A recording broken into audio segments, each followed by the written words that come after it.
Hola, el meu nom és Elena i tinc 11 anys. Visc a Jacarilla, un poble de la província d'Alacant, a la comarca de la Vega Baixa.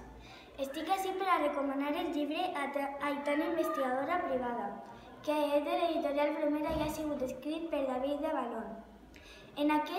Aquest llibre tracta d'una xiqueta anomenada Aitana i el seu amic Manel.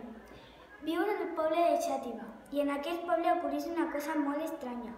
Hi ha diversos robatoris de noms i ningú sap qui és el lladre, com ho fa i per què ho fa. Aitana i Manel volien ser detectius i van intentar descobrir el lladre. Com ho faran? Ho descobriran?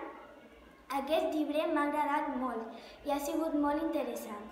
El recomano sobretot a aquelles persones que els agraden els llibres de misteri, perquè el gaudiran de valent. En resum, m'ha enxisat, ha sigut molt entretingut i divertit. Fins la pròxima!